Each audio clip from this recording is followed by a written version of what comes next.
Salut à tous, c'est Corentin, et bien aujourd'hui on parle du DJI Mavic Air qui a été annoncé ce mardi 23 janvier. Alors déjà en début de semaine, dimanche dernier plutôt, j'avais fait une vidéo sur justement les rumeurs qui tournaient autour de ce DJI Mavic Air et donc elles se sont confirmées, un DJI Mavic Air a été annoncé. C'est comme prévu, il se place donc entre le Mavic Pro et le DJI Spark. D'ailleurs au niveau du design je trouve qu'il se rapproche pas mal du DJI Spark. Et donc dans cette vidéo je vais pas réellement faire un débrief en fait du live qu'a fait DJI de sa conférence, puisqu'elle a finalement duré qu'une quinzaine de minutes. Et comme me l'a dit donc Léo, qui est un abonné assez fidèle et que je remercie d'ailleurs, il a également partagé mon ancienne vidéo, enfin il est vraiment un abonné super sympa, et bien il m'a donné l'idée. Alors lui il me disait de plutôt faire un bilan des avis et des tests qu'ont pu avoir les gens qui ont testé ce drone, également évidemment de parler des specs et de parler de la revente du Phantom 3 standard pour s'acheter ce Mavic Air. Donc moi ce que je vais plutôt faire, c'est que je vais donner mon propre avis, puisque l'avis des gens, j'étais voir un petit peu. Ça fait quelques jours qu'il est sorti, il n'y a pas encore énormément d'avis, il y a simplement des prises en main. Et de toute façon ça m'intéresse pas forcément de faire ce genre de truc, je préfère vous donner mon avis à moi, ce que je pense de ce drone. Je vais également parler de ses specs et de la revente du Phantom 3 standard. On va commencer avec ses specs, puisque c'est quand même super important. Si DJI sort un nouveau drone, c'est pour lui apporter du nouveauté et donc des nouvelles specs. D'abord pour le prix. Alors j'avais dit entre 600 et 900 euros, et bien le prix est de 849 euros pour le drone et sa télécommande seule, donc c'est-à-dire sans le big pack avec des batteries, des hélices et une sacoche en plus, etc. Ça fait donc beaucoup moins cher que le DJI Mavic Pro quand il avait été lancé, même encore il est moins cher que le Mavic Pro. Ce qui veut dire que s'il y a des promotions sur ce drone, on peut facilement se retrouver avec ce drone à 650, 700 euros, et donc là ça deviendra abordable. Donc à mon avis il ne faut pas l'acheter tout de suite, il faut attendre que le prix baisse un peu de base à la vente, et ensuite également qu'il y ait de bonnes promotions dessus. Dans tous les cas, le prix est super avantageux puisqu'il propose de super bonnes specs, quasiment les mêmes en fait que le Mavic Pro. C'est-à-dire qu'il est capable de filmer en 4K 30 images par seconde, donc la 4K est disponible sur ce drone et ça c'est super cool. Et d'ailleurs d'après les images qu'ils nous montrent dans leur vidéo trailer pour ce Mavic Air, les images me paraissent vraiment sublimes, elles sont au moins aussi belles que le Mavic Pro si ce n'est pas plus franchement. Ensuite pour ce qui est des autres modes de vidéo, il propose à 1080 120 images par seconde, donc là c'est pour faire des ralentis. Je vois pas forcément l'intérêt à faire des ralentis sur une vidéo drone, c'est pas ce qu'il y a de plus beau je trouve, mais enfin bon. Voilà, ça, je pense qu'il y en a qui aiment quand même faire ce genre de choses, donc voilà, DJI propose ça mais en 1080p. Par contre la 1080p, j'ai également regardé des comparatifs de la caméra de ce drone en 4K 1080p, clairement c'est la 4K qu'il faut prendre, c'est la 1080p, on voit quand même que c'est moche en fait, c'est moche. Voilà, la nacelle est stabilisée sur 3 axes et ça c'est un hyper bon point parce que la nacelle est exactement la même physiquement que le DJI Spark, et sur le DJI Spark elle est stabilisée que sur 2 axes, et ça rend vraiment des vidéos qui sont pas hyper belles à voir, pas hyper stables du coup, et ça c'est un point que je n'aime pas trop justement sur le Spark, le fait que ce soit stabilisé que sur 2 axes. Et donc là ce problème est résolu, on a 3 axes de stabilisé pour une caméra toujours aussi petite qui a la même taille que celle du Spark en fait. Le drone est pliable et hyper petit, il fait la taille d'un iPhone 10, rendez-vous compte, hein, l'iPhone 10 il rentre dans votre poche, donc imaginez-vous ce drone, vous pouvez le rentrer n'importe où pour un voyage, c'est hyper pratique. Donc il est plus petit que le Mavic Pro et légèrement plus gros que le DJI Spark, il est finalement entre les deux comme je vous l'ai dit, c'était le but de DJI. Et donc celui-ci, les hélices ne se replient pas, il n'y a pas besoin de les démonter ou quoi, c'est simplement les bras qui se replient et les hélices qui se replient avec. Et donc ce qui fait que le drone est hyper petit. Sur le DJI Pro Platinum, donc le dernier qui a été sorti, on était sur du 30 minutes. Sur le DJI Spark on était sur du 15 minutes, donc là on est sur un entre-deux 28 minutes. Bon, j'aurais préféré un 25 minutes comme sur le DJI Mavic Pro standard, on était sur du 27. Voilà, j'aurais préféré un 25 minutes, mais pour la taille de ce drone et la taille de la batterie, c'est compréhensible. Préparez-vous quand même à acheter une deuxième batterie si vous souhaitez ce drone, je pense. Un super bon point, il a 3 détecteurs d'obstacles. Un à l'avant, un à l'arrière et un en dessous. Ce que n'avait absolument pas le DJI Mavic Pro et encore moins le Spark, puisque le Mavic Pro on avait que à l'avant et en dessous il me semble, absolument pas à l'arrière, ce qui est totalement débile hein, puisque à l'avant c'est moins risqué, on a la caméra qui nous montre les obstacles, alors que quand on fait une marche arrière pour faire un plan on ne voit pas ce qui se passe derrière, et donc c'est là qu'il faut en fait avoir des détecteurs, mais il n'y en avait jamais eu sur les drones. Bon, ensuite ce drone embarque le Smart Capture, donc quand on fait des symboles avec les mains comme il y avait sur le Spark, personnellement bon, c'est un truc, j'en ai rien à faire de ça, ça ne sert à rien, surtout que pour moi ce drone est un peu dédié aux amateurs, voire plus qu'amateur, vraiment plus qu'amateur. Donc c'est clairement un bonus d'avoir ajouté ça, je vois pas l'utilité. Après bon, ça peut plaire à certains, je ne critique pas, donc en tout cas sachez que c'est inclus dans ce drone. Pour ce qui est de l'esthétique, eh bien ce drone est proposé en 3 coloris, un blanc, un noir et puis un rouge. Ce drone embarque de nouveaux modes de vol intelligent, de nouveau par rapport au Mavic Pro, dont un qui est super beau, qui permet de faire une sphère, et franchement ça rend un rendu, c'est super beau. Comme il le montre dans le trailer, ça permet en fait de faire une sphère de format planète, donc format rond de l'endroit où vous êtes, et d'un coup avec une transition super belle de retourner sur un plan basique d'un drone. Qu'est-ce que ça rend beau. Ah ça c'est super beau. Quand j'ai vu ça, hein, voilà, t'as compris. Bon allez, si on rentre dans les specs un peu plus poussés pour ce qui est de la caméra, on est sur un capteur 12 mégapixels qui ouvre à 2.8, la focale est de 24 mm, que je vous parlais donc tout à l'heure du panorama sphère, c'est en 32 mégapixels. Les vidéos 4K sont enregistrées en 100 mégabits et ça c'est bien pour avoir une fluidité maximale. Bon après les photos elles sont en HDR, jusque là normal, heureusement qu'ils ont mis ça d'ailleurs. Et là on a une grosse nouveauté qu'on n'avait jamais vue avant, qui peut être pratique pour certaines situations. Le drone en lui-même, donc juste le drone, donc l'objet, embarque 8 Go de stockage. Alors ouais, pour de la vidéo 4K, pour la vidéo drone c'est rien, 8 Go de stockage. Mais dites-vous bien que si un jour vous partez en expédition avec votre drone, ou que vous avez oublié votre carte SD, ou que votre carte SD est dans votre drone mais elle est pleine, ou encore je sais pas que vous l'avez mais elle ne fonctionne pas, vous pouvez toujours sauver l'honneur en faisant des rushs de 8 Go.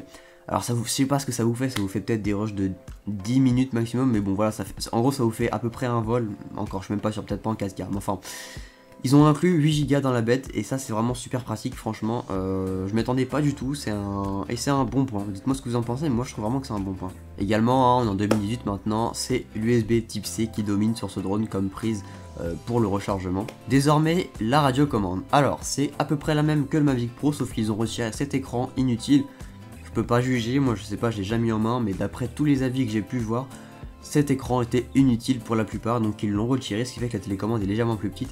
Et surtout, les petites manettes sur le télécommande sont dévissables, parce que vous savez, sur le Mavic Pro, beaucoup de gens achetaient des petits trucs en silicone pour les clipser dessus, pour que dans les sacs ça se plie pas, ça se casse pas. Et bien là donc, il faut les dévisser comme ça, quand vous rentrez ça dans une poche, dans un sac, c'est pas de risque que ça se casse. Par contre, j'ai un doute avec ça, parce que ça pourrait très rapidement se perdre, et si vous perdez ça, le drone est incontrôlable, ça va être impossible de le contrôler sans ça. Donc à voir, est-ce que je préfère dévisser ou est-ce que je préfère acheter un petit truc en silicone comme sur le Mavic Pro? J'en sais rien, j'ai jamais utilisé le Mavic Pro, on va attendre de voir les avis des gens, mais moi je suis vraiment mitigé là-dessus quant à la perte possible justement de ça. Attention, hein, les joysticks se rangent à l'intérieur de la télécommande, donc le risque de perte est donc diminué à cause de ça, mais en fait c'est à moitié aimanté, vous le rentrez à l'intérieur dans les endroits prévus pour mettre le smartphone. Mais il y a tout de même moyen que ça se perde à mon avis. Ensuite, comme nouveau mode de vol, vous avez le mode boomerang, ce qui fait en fait l'effet de la boomerang, c'est-à-dire qu'il part d'un point, donc là où vous faites décoller, et il fait un espèce de boomerang comme ça, il revient à ce point là, donc souvent c'est vous, et ça donne un effet assez sympa. Je pense que c'est à bien utiliser pour que ça rende un bel effet de qualité. Si c'est mal utilisé, ça peut faire quelque chose de très moche, mais bon, là c'est un nouveau mode de vol. Pas forcément pour ma part, parce que je rappelle que je donne mon avis dans cette vidéo, qui pour ma part n'est pas forcément ouf. Je préfère largement le mode astéroïde ou le mode sphère, qui est vraiment super cool à mon avis. Quand vous activez le mode sport sur ce drone, il est capable d'aller à 68 km/h. C'est astronomique, c'est énorme pour un drone de cette taille surtout. Après bon voilà, on est sur un drone qui fait des plans, hein. C'est pas un drone de sport justement. Quoique ça peut quand même être utile de faire des plans aussi rapides, ça permet de ne pas avoir à rajouter de la vitesse au montage, ça pourrait se voir au niveau fluidité de la vidéo. Dans tous les cas voilà, à savoir qu'il peut aller jusqu'à quand même 70 km/h de pointe, c'est énorme. Alors faites quand même attention à ça, puisque ça pourrait être hyper dangereux à cette vitesse là si le drone se crache ou se prend un obstacle. Même s'il y a des détecteurs d'obstacles, ou alors si jamais il fonce sur quelqu'un, ça peut être mortel, ça peut vraiment être hyper grave. La portée de ce drone, on est sur du 4 km, ce qui est vraiment énorme pour un drone. De toute façon, en France, d'après les lois, hein, après, voilà, vous n'êtes censé le faire voler que dans votre champ de vision, pas plus loin, donc 4 km, vous ne le verrez clairement plus. Et de toute façon, pour moi, 2 km ça suffit largement pour faire des beaux plans. En dessous, bon, ça devient un peu compliqué, comme avec mon Phantom 3, genre, ça m'énerve ça, je n'ai que 300 mètres et quelques de portée, c'est insuffisant. Donc voilà, en général, pour les specs de ce drone, j'en ai oublié quelques-unes évidemment, parce que après, ça reste à peu près les mêmes. Mais voilà, pour ce qui est des nouveautés, je le trouve vraiment super, voilà. Donc pour mon avis, ce drone est parfait. Pour ce qui est des specs, j'aurais préféré légèrement plus de temps de vol, mais bon ça c'est toujours un peu le problème sur les drones. Le prix, si je dis que je le trouve cher, ça reste un drone. Quand on voit les qualités qu'il propose, c'est beaucoup mieux que le Mavic Pro niveau prix, niveau spec également, donc bon, c'est quand même cool. Ça sera pas mon prochain drone, en tout cas pas tout de suite, parce que je ne peux pas me le payer, ça fait cher, j'ai pas que ça à acheter. En plus il faudrait que je m'achète un boîtier d'appareil photo maintenant pour faire mes vidéos, etc. Je peux pas tout acheter. Et donc maintenant on va revenir à ça, à l'achat, et donc plutôt à la revente du Phantom 3 standard, à la revente d'occasion pour s'acheter ce drone. Alors d'après mes recherches, le Phantom 3 standard se vend en moyenne autour de 300-350 euros. Ce qui est déjà pas mal. Moi je l'avais acheté 600 euros il y a, je sais plus, 2 ans, 2 ans et demi je crois, non. Ouais, 2 ans, on va dire 2 ans. Donc là, il a baissé de moitié prix. Je pense, franchement, je suis étonné dans le bon sens parce que je pensais vraiment qu'il allait se vendre dans les 200 euros. Vraiment, il allait plus rien valoir. Il va encore 300-350 euros sur les sites genre Price Minister ou enfin bref, surtout plein de sites d'annonces d'occasion. C'est 300-350 euros. Le drone Mavic Air là, il vaut donc 840 euros. Ce qui fait que si vous arrivez à le vendre 350 euros, il vous restera quand même 490 euros, 500 euros à mettre dans le drone. Ça fait beaucoup moins cher, je l'accorde, ça fait le prix d'un Phantom 3 standard. Hein. Comme ça, au prix d'un Phantom 3 standard neuf, vous payez un Mavic Air. C'est vraiment super rentable. Encore faut-il réussir à vendre son Phantom 3 standard, ce qui ne va pas être simple, sachant que, à mon avis, les fantômes sont voués à disparaître. DJI va certainement abandonner les fantômes. Il y aura peut-être un 5 et ça sera tout. Ou même pas, peut-être même pas de 5. Hein. Franchement, je sais pas. Ils sont voués à disparaître clairement, à part pour les professionnels, mais je suis même pas sûr qu'ils en sortent de nouveau quand on voit ce que sont capables de faire les petits drones maintenant. Et donc, est-ce qu'il y a vraiment des gens qui vont encore acheter ce drone, sachant qu'il y a le Phantom 3 SE surtout qui est sorti, qui est un énorme concurrent au Phantom 3 standard. Il y a le Spark également qui est sorti. Je sais pas, voilà, après faut certainement en parler plutôt sur internet, je suis pas sûr qu'on puisse beaucoup le vendre. Faut peut-être plutôt en parler dans son entourage, dans son quartier, dans sa ville, peut-être que là ça va un peu plus facilement se vendre, vous voyez. Ou alors aller sur des groupes Facebook par exemple de passionnés de ça et vous faites votre annonce. Mais dans tous les cas, voilà, sachez que ça se vendra pas au-delà de 350 euros, à moins que vous tombiez sur un pigeon ou vous réussissiez à négocier, ou alors qu'il soit vraiment dans un état impec, bon ce qui m'étonnerait mais bon. Donc pour ce qui est de mon avis, si vous voulez ce drone, essayez de le vendre, le Phantom 3 standard. Si vous n'y arrivez pas, eh bien sachez que vous allez devoir mettre 840 euros dans le Mavic Air. Si vous arrivez à le vendre, alors là ça peut être vraiment rentable. Dans tous les cas, vous allez devoir dépenser plus que ce que vous allez toucher en le vendant, hein. Vous allez devoir dépenser 500 euros et quelques, mais ça reste moins cher que les 850 euros de base. Donc pour ce qui est de mon avis, si vous voulez le Mavic Air, que vous avez un Phantom 3 standard, essayez de vendre le Phantom 3 standard.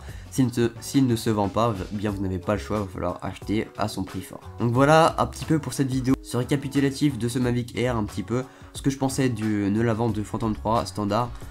Est-ce que je vais essayer de le vendre? Moi je ne pense pas, puisque même si jamais je le vends, ça va me laisser sans drone, puisque je n'achèterai pas tout de suite après le Mavic Air, donc ça ne me servirait à rien. Je vais rester avec mon bon vieux Phantom 3 standard pour le moment, qui n'a que 300 mètres d'autonomie de distance, mais bon c'est pas grave. Voilà, n'hésitez pas à débattre dans les commentaires, à donner vos avis sur ce Mavic Air. Dites-moi si j'ai oublié de dire des choses, voilà, c'est possible. Likez la vidéo, partagez-la, abonnez-vous, etc. Vous connaissez tout ça, c'était Corentin, salut.